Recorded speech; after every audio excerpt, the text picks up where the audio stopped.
Stander Gang, the legendary outlaws of South Africa.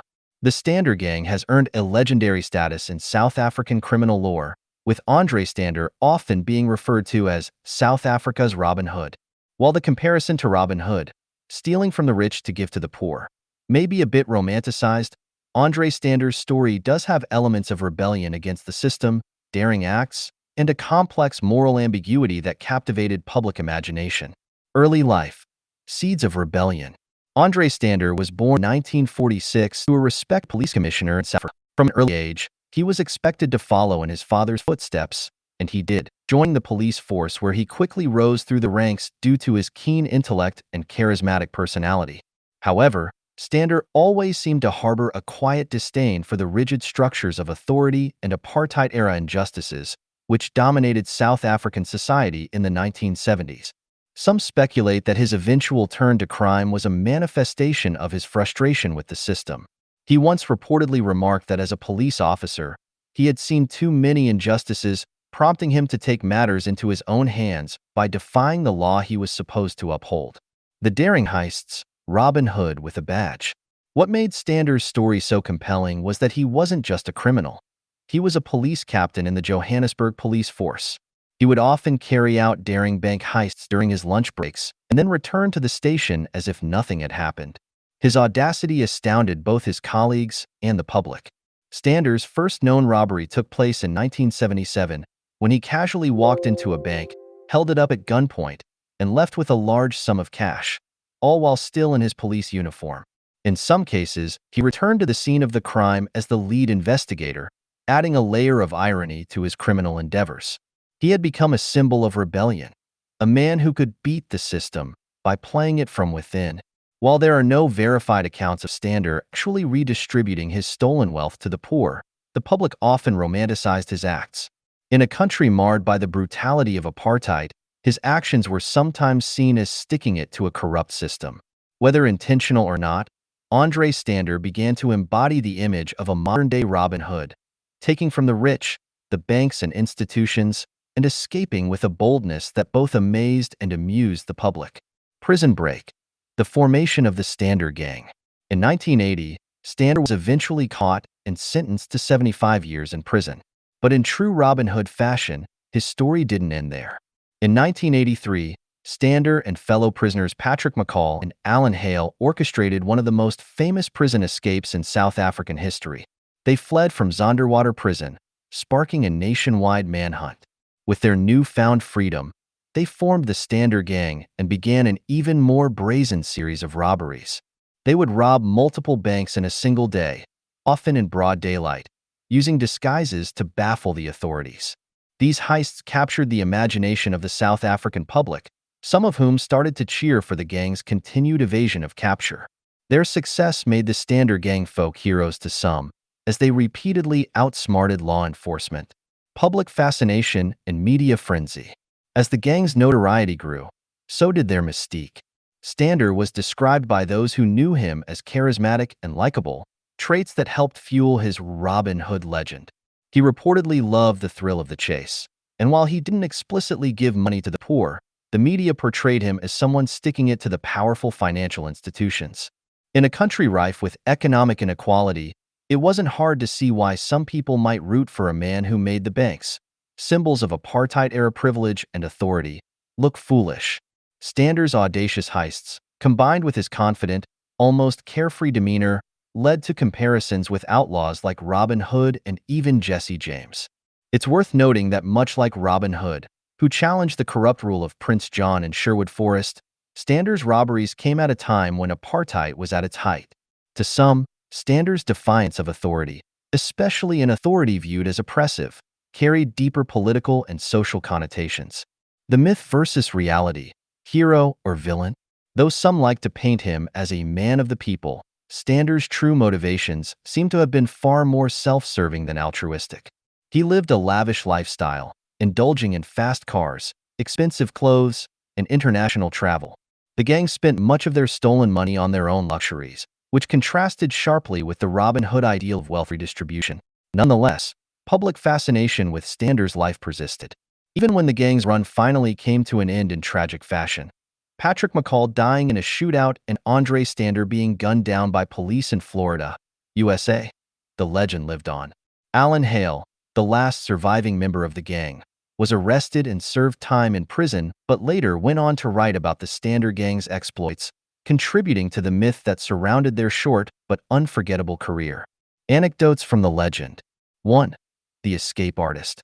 When Stander was imprisoned before forming the gang, his fellow inmates said he had an air of cool confidence about him. He reportedly spent his days not sulking in his cell, but rather devising plans for escape, which he pulled off with near impossible precision. 2. The heist in disguise. In one of the gang's most famous robberies, Stander and his accomplices reportedly dressed as painters and calmly entered a bank in Johannesburg with ladders and paint cans. While appearing to conduct maintenance work, they quietly subdued the staff, emptied the vault, and disappeared without raising suspicion. 3. Robin Hood in attitude. Though not giving away his loot, Stander was known for his charm.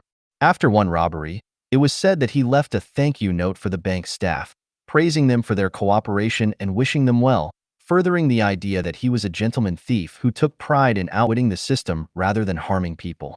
André Stander's jaw injury and recovery. During one of the Stander gang's numerous heists, André Stander sustained a serious injury to his jaw. The injury, believed to have occurred during a robbery, was severe enough to require urgent medical attention. Despite being a fugitive, Stander managed to seek out a South African dental surgeon to repair the damage. The surgeon in question was Dr. Alexander, a well-known dental expert in Johannesburg, who discreetly performed the surgery while Stander was still on the run. Dr. Alexander, like many professionals in Johannesburg at the time, was unaware of his patient's notorious identity when he initially agreed to treat him. Stander, using an alias and possibly paying in cash, sought out Dr. Alexander's help after realizing that the injury could not be left untreated.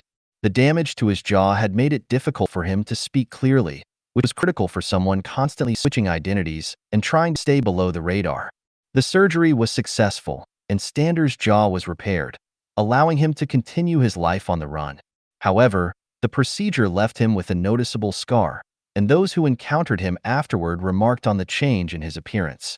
The injury and its repair became part of the lore surrounding his life as a fugitive, how he was able to secure high-quality medical treatment even while being one of South Africa's most wanted men.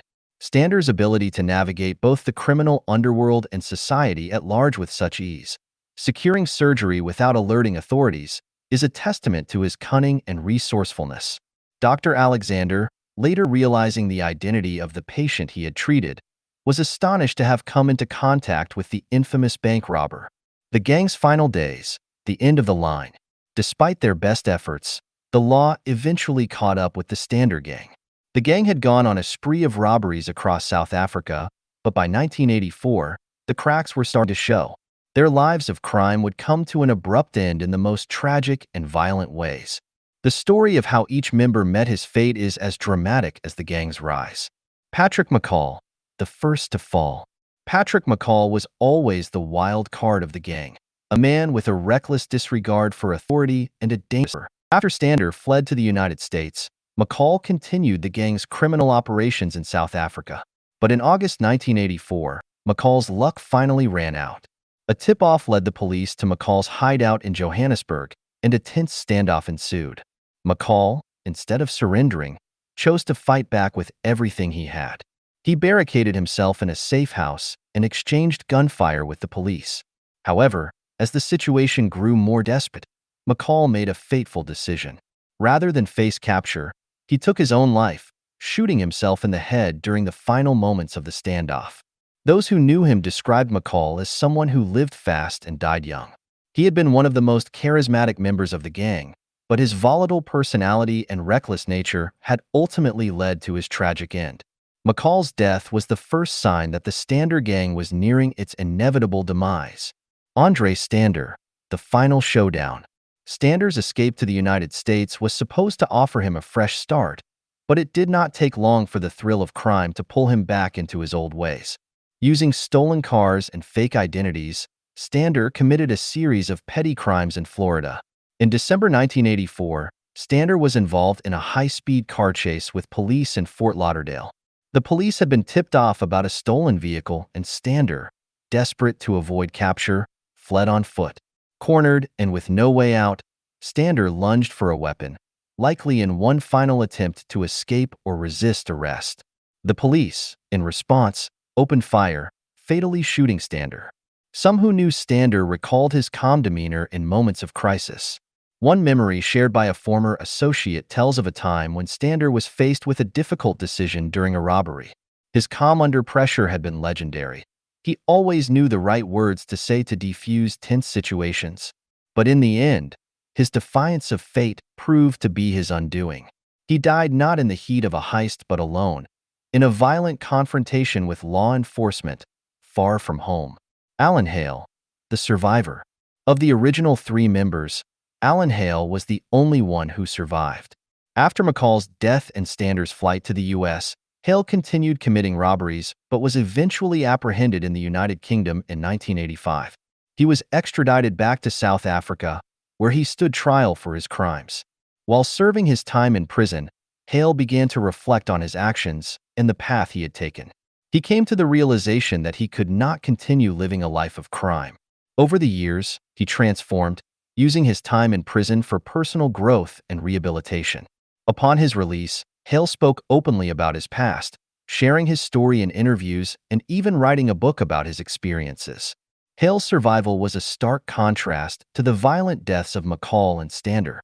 He became a symbol of redemption, a man who had once been a part of one of South Africa's most infamous gangs, but who had turned his life around in prison.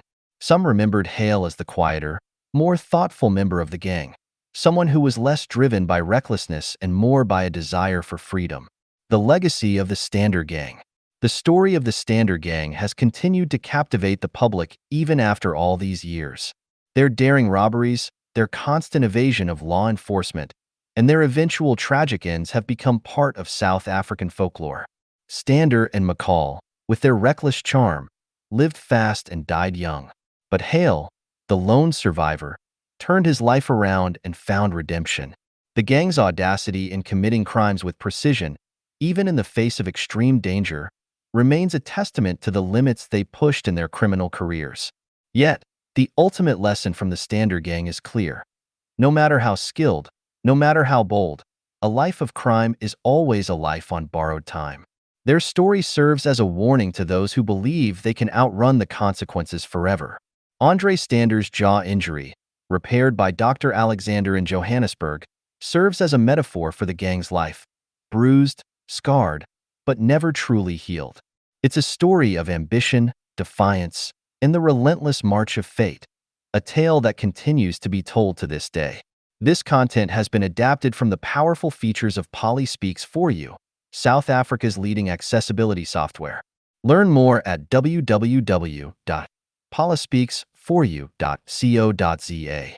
We invite you to support this meaningful dyslexic initiative, crafted and developed by an individual who personally understands the challenges of dyslexia.